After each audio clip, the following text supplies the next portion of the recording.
We all have to get our sexual awakenings from somewhere. I know that Quizilla isn't a book and that this is a book channel, but bear with me here. I wanted to do something for Valentine's Day for my channel. The problem is I don't read romance. I don't like reading romance. If you do, that's great. It's just not my thing personally. So I was kind of struggling for ideas.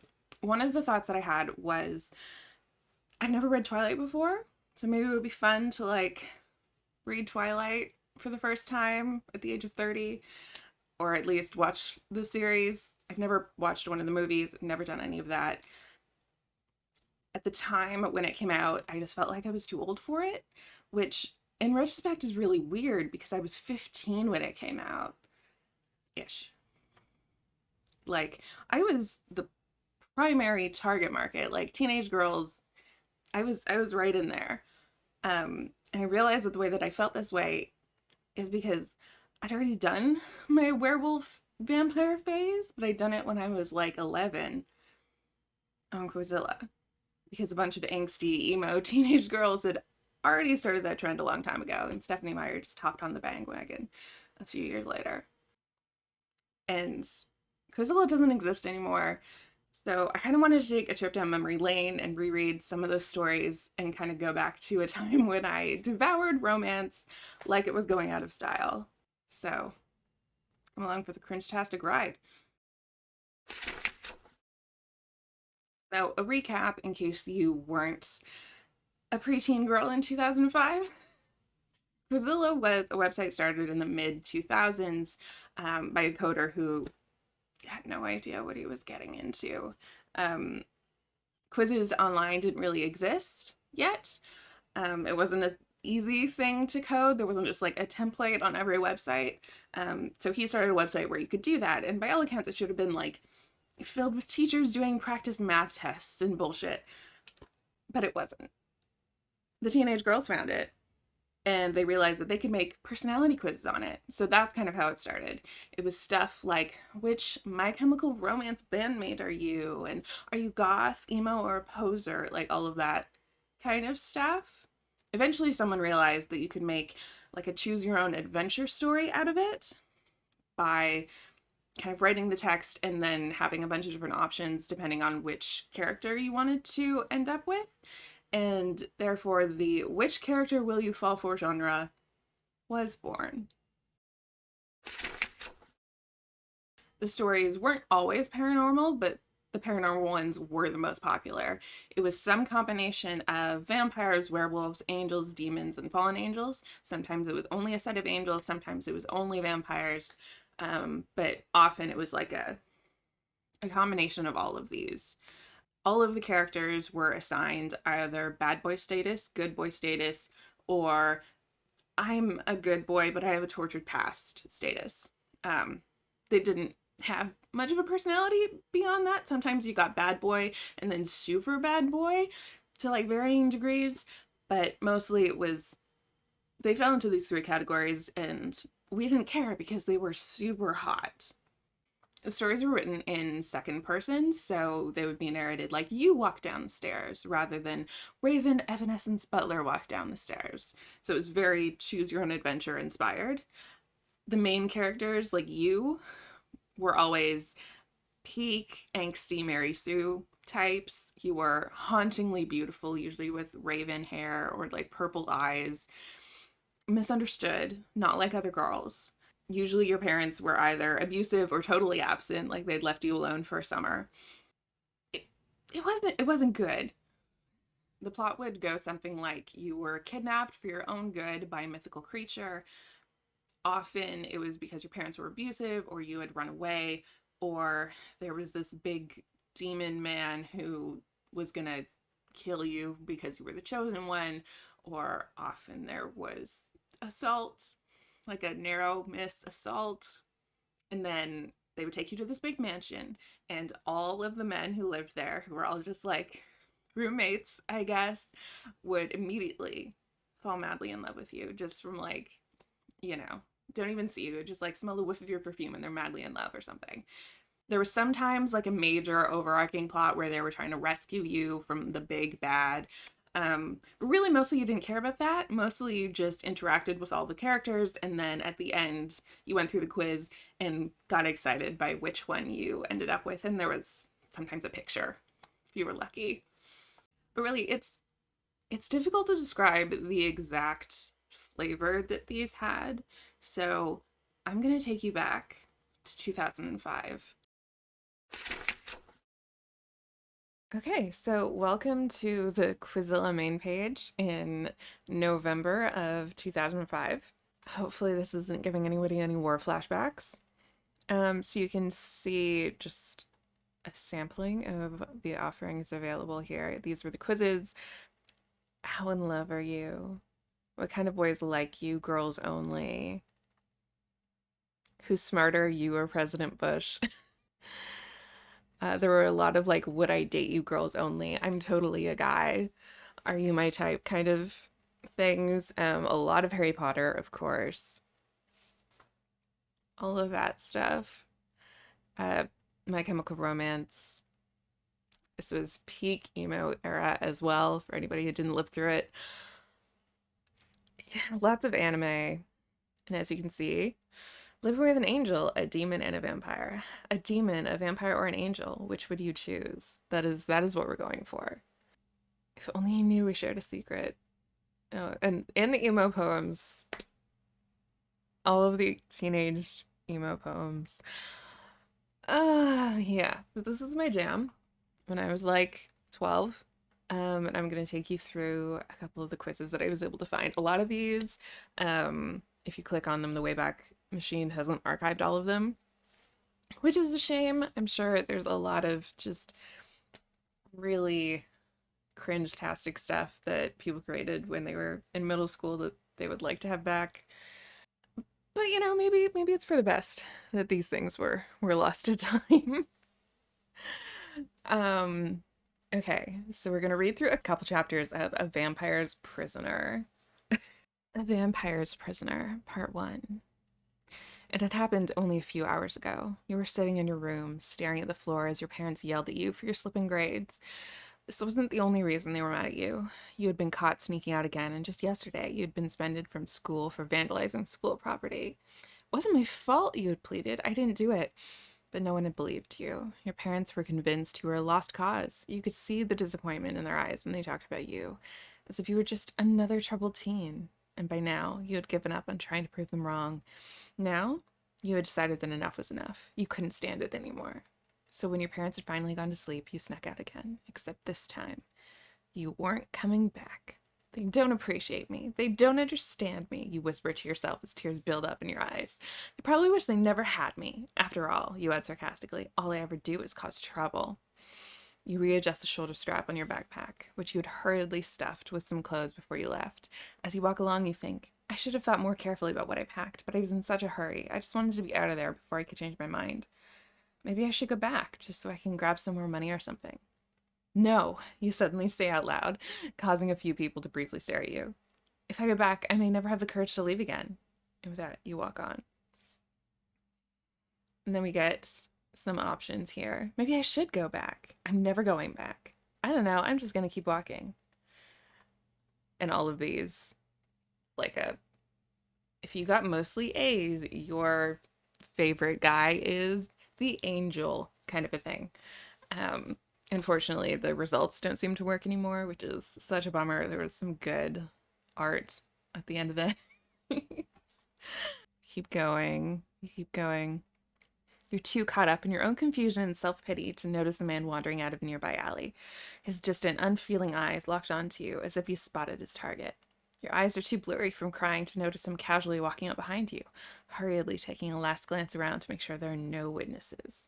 Right as you start to entertain the thought of turning back, he takes sudden, firm hold of your arms and drags you into an alley. Startled and confused, you've only seconds to think as he forcefully pushes you up against a graffiti-stained brick wall, raising a metal bar high above his head, ready to strike. OMG, what the hell is going on? I can take him. He messed with the wrong girl today. I need to scream. Someone is bound to hear me. Before you can defend yourself, the metal bar comes down on your head. Your vision blacks out for a moment, but soon comes back, accompanied by searing pain. You find yourself on the ground, cornered between a cruel stranger and the wall. As you fell, your shirt caught on the corner of a pipe, ripping a giant hole in it. You quickly attempt to pull yourself up, but the man is faster and hits you again, this time hard on the shoulder. You scream, but no one is around. Oh shit, he's gonna kill me. As soon as I get back on my feet, he's history. Ah, my shirt. Oh, classic. Another blow to the head leaves you sprawling on the ground. This girl should definitely be unconscious by now. We're starting to black out now. You can't take any more of this. As the man approaches you again, you deliver a bone-cracking kick to his right knee. He cries out and momentarily directs attention away from you. His empty eyes showing no emotion, he limps towards you, the metal bar raised yet again. This is really going on. You've lost too much blood. As the metal bar comes down, it's for the final blow. You brace yourself for the impact. But for some reason, the final blow never comes. Who could have seen this coming? You hear the metallic scrape of the metal bar as it drops, and the man yell out in startled annoyance, "Who are you? Who do you think you're—" And then a scream. Lifting your head up, you dimly see a shadowy figure as it kneels down toward you. It gently picks you up in its arms, and then everything goes black. Oh my goodness, it's a cliffhanger. These always end in a cliffhanger to keep you aching for the next part. I don't know how many, some of these got like very long, like upwards of 40 to 50 parts. I couldn't find all of the chapters of this one, but shall we meet our rescuer? Let's continue. Images flash through your head, an angry note stuck on the fridge, the words, "Sorry I'm such a screw-up. You won't have to worry about me messing up your lives anymore," angrily scrawled across the paper. A dark road, a metal bar, blood, and then darkness. Starting to sound familiar. You open your eyes, then immediately shut them. Your head is pounding. What happened, you mumble, your hands holding your head in a vain attempt to stop its throbbing. Then you quickly open your eyes as you start to remember. Oh my god, where am I? Did someone find me and take me to a hospital? But you soon realize that wherever you are, it's not a hospital. You sit up, realizing you're on a couch in the middle of a room. A living room, you conclude. It's definitely not a hospital. Strange. I don't see any windows. You raise yourself up off the couch and start to walk toward one of the doors. You don't know where you are or how you got here. You just want to get out. Maybe back home wasn't so bad after all. Someone had better start explaining. I must have been hit in the head really hard. I'm going to guess all of the above. You conclude that you're suffering from a concussion. Probably. Suddenly, you are grabbed from behind, your arms forced down at your sides. The stranger pushes your head to the side and moves your hair away. His teeth come down, about to plunge into your neck. "Cal," comes a voice. The stranger releases you and reluctantly backs away. Stunned, you lift your eyes up to see a young man. He looks to be a few years older than you. Quickly descend a staircase and rush over to you. What are you thinking? The young man walks up to you and moves your head to one side. Pulling back your hair, he examines your neck. You are either too stunned or too terrified to say anything. Then pushes your head to the other side, examining the other side. "Sorry, just checking for bite marks." "Didn't he tell you not to touch her?" he asks the other one. The stranger merely smiles and shrugs. "I couldn't resist. I just wanted a bite." Ah. The stranger, now named, rolls his eyes. I think he was named a while ago. "Relax, I didn't bite her." He then grumbles under his breath. "I didn't get the chance." Stefan? Stefan looks back at you. You stand up straight and pushes your shoulders back, trying to come across as if you're not afraid. "How did I get here?" "I guess we owe you some explanations, huh?" Stefan says. I always thought that was Stefan. I remember Steph, but apparently Stefan. Okay. Could be a much worse name, to be fair. "How did I get here?" "Where the hell am I?" Stefan sighs in frustration. "How am I supposed to explain this?" Cal interrupts. "Dark alley, psycho guy, starting to ring any bells here?" You nod, still uncertain. "Where am I?" You repeat, looking around suspiciously. "Chill out, we didn't kidnap you," Stefan says, already knowing what you're thinking. How could he possibly have anticipated that we would think we'd been kidnapped after we'd been kidnapped? It's like he's psychic or something. "Then how did I get here?" you say angrily. "What a little bitch," Cal mutters. Okay, that's not very fair. We've just been kidnapped and dragged somewhere else, and nobody is giving me a straight answer. And he's like, "Oh my god, why? Why is she like this?" You can tell that he's the bad boy. Listen, you were hurt. Damon found you and brought you here. Any questions? Yeah, a lot of questions. A lot of questions. Who? Damon. You'll meet him soon. After a few moments of silence, Stefan calmly explained, Damon found you. He brought you here. It's okay. You're safe. But you don't feel so safe. For some reason. When can I go home? You ask as calmly as possible, holding your head up. Suddenly, your head starts to pound again. Oh, my head, you whimper.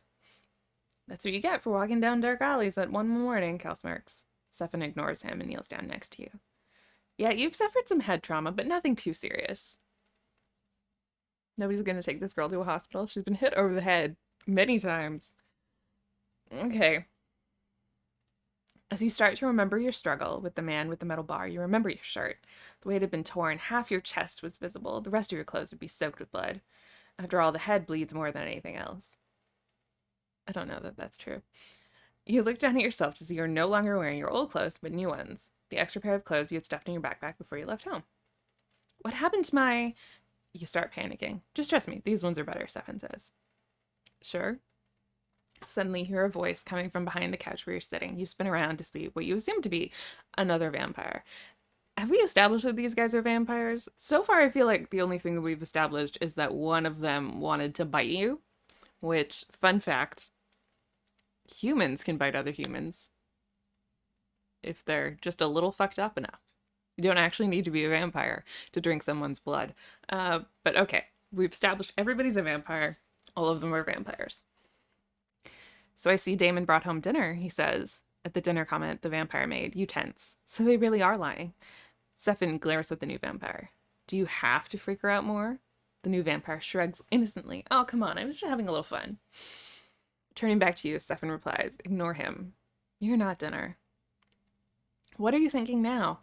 I'm thinking that that is the kind of guy who would make jokes about your insecurities and then tell you, oh, come on, I'm only joking. I don't really think that you're that ugly. And would just continuously gaslight you until you don't have a shred of self-esteem left. That is the vibes that I'm getting from him. And that, says Cal, leaning against the couch with his arms folded, is Taro. Taro looks you up and down before answering back. Pleasure to meet you, he says, still examining you. You tuck your hair behind your ears, starting to feel rather embarrassed and nervous, though you're trying not to let them know. I think they know. Speaking of eating, you hungry? Taro asks you, standing in the doorway. Not knowing what to do, you silently nod your head yes. Taro smiles suspiciously. Come with me. Come on, I won't bite. Don't try anything, Stefan calls as you walk closer to Taro. Yeah, I know, Taro says annoyed. Why do you guys always think I'm going to do something stupid? Because you always do, Cal replies flatly. After throwing back an angry glare, Taro looks back at you. You coming or not? What am I doing, you think? I didn't even know these guys. I shouldn't be alone with one of them. In this case, I don't think necessarily being alone with one of them is going to be a problem. They all collectively kidnapped you, so I don't think your chances are necessarily better or worse if you're by yourself, you know?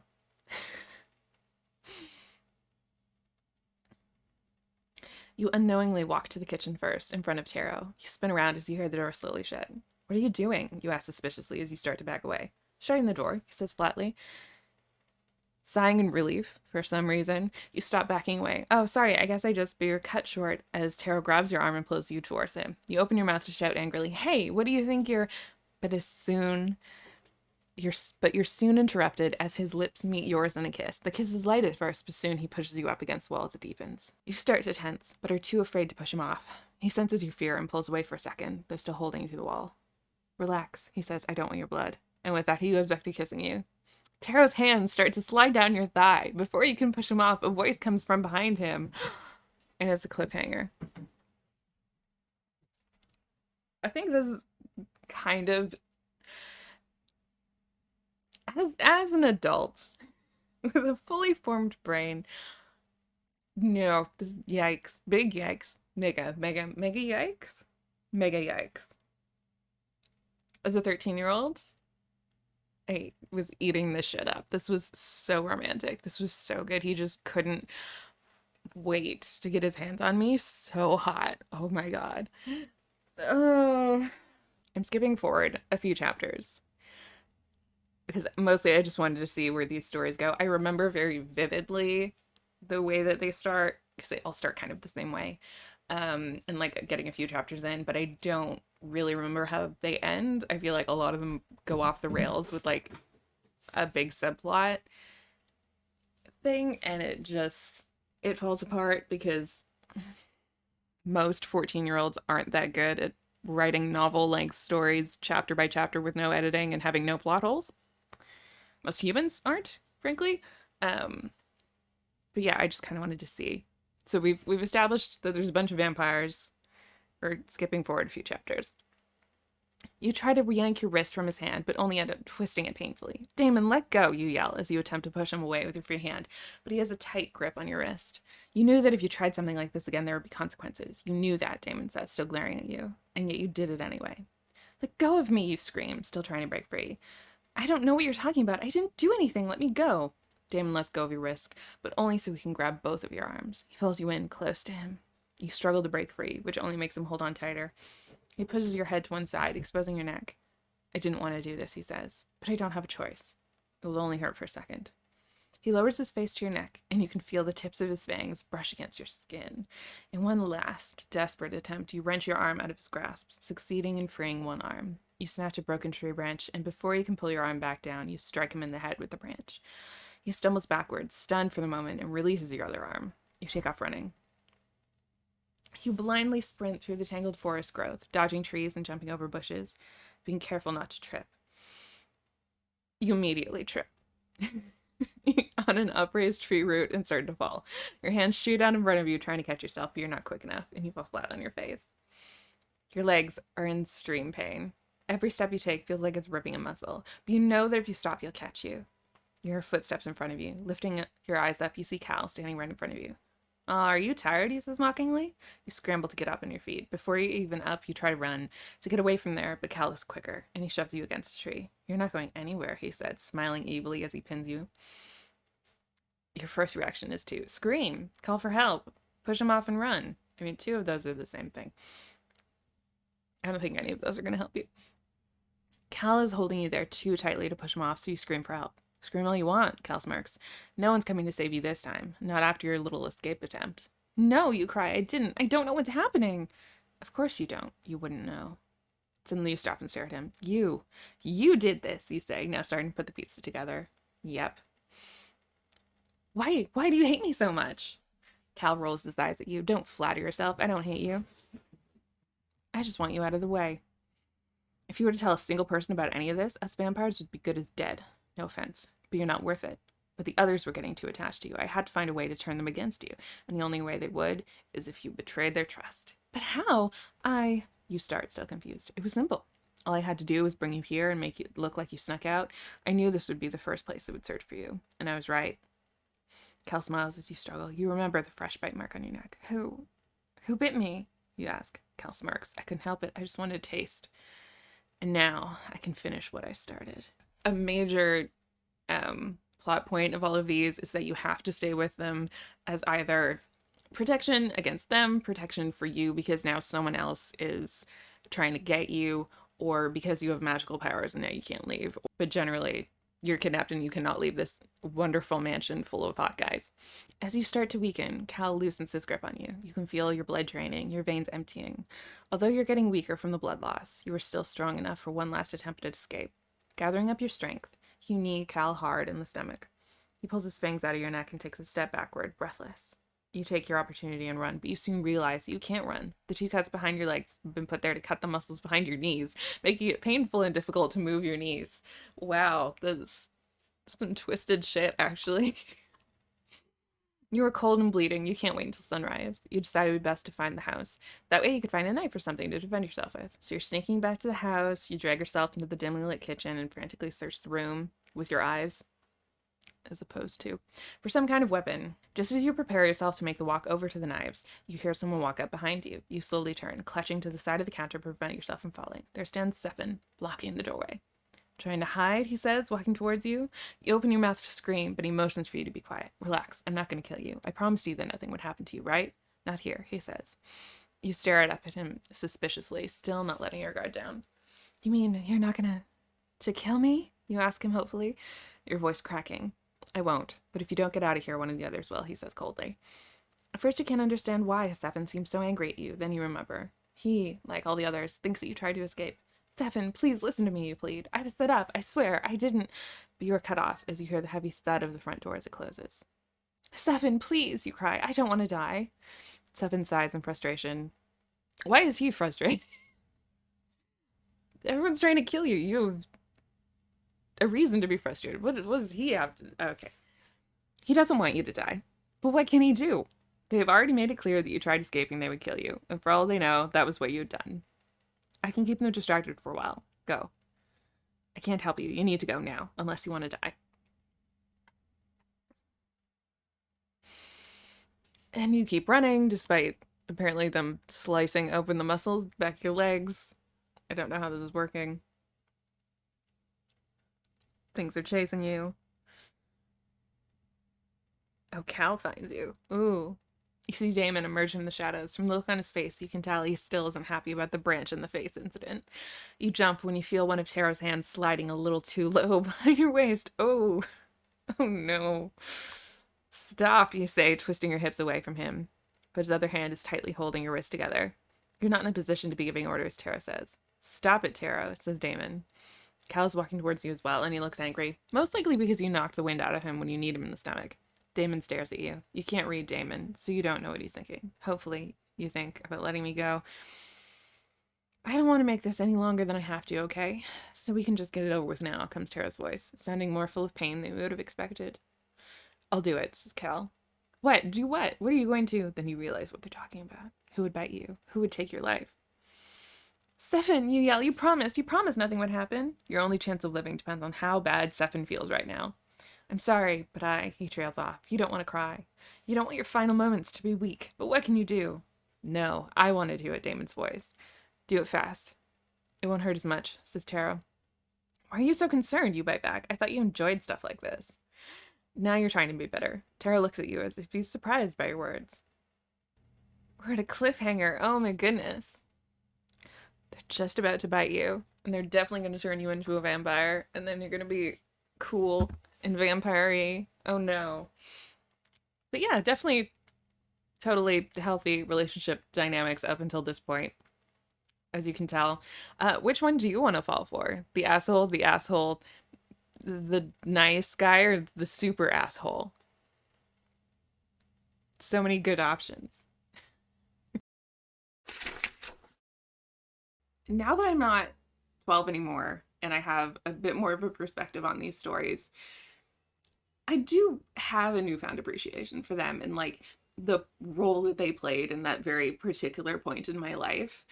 As bad as these stories are, they really do serve a purpose, and I think there's a reason that just because Quizilla's died, it doesn't mean that the paranormal genre has died, but the insta-love and the terrible Mary Sue's, there's a reason that those stories keep getting made, and I think it's kind of maybe like a natural outcome of just like being in that point in your life. In some ways, I feel like almost everyone has gone through that phase in a way. But I think there's something really adorable about like how honest these stories are and how unabashedly cringe they are, and there's so little self-awareness in a way that's very raw. Do you know what I mean? I think these stories are really about just wanting to feel special and feel noticed, and recognizing as you get older that people you're attracted to could be attracted to you, and exploring that feeling in a really safe space where obsessiveness feels the same as love, and there's no possibility of rejection. It's a very safe space where you're just the main character and everything is going to go your way. And I think that's kind of a space to explore some of these feelings if you're just coming up on that moment in your life, you know? There's so much discourse online about how stories like this and stories like Twilight are bad representations of love and teaching young girls, you know, modeling bad things for them. On the one hand, I think that's true, and I think also it's unrealistic on purpose. I think these stories do serve a kind of purpose. And it's not to role model these things. I mean, for me personally, I don't think that growing up on these kinds of stories has done lasting damage to my brain. I don't believe that it's okay for men to be obsessed with me. I don't think it's a sign of love if a man stands over me all night watching me sleep. I think as you grow up and you have more experiences with love, you realize that that's not what you want. But it's also fun to fantasize about like this effortlessness and this undying passion that you want someone to feel for you, even if it's represented in clearly an unrealistic and terrible, terrifying way. I mean, I don't think it's done any lasting damage to my brain, but I am still attracted to brooding, sickly, vampire like men who don't like anyone and have, are bearing the exhaustion of having lived 17 lives. I've dated a lot of guys in bands, and maybe that's punishment enough. Anyway, I hope you enjoyed this walk down memory lane with me. Please tell me that at least one of you remembers this and I'm not the oldest biddy on the internet. But yeah, thanks for taking this ride. Don't get kidnapped by a vampire. Until next time.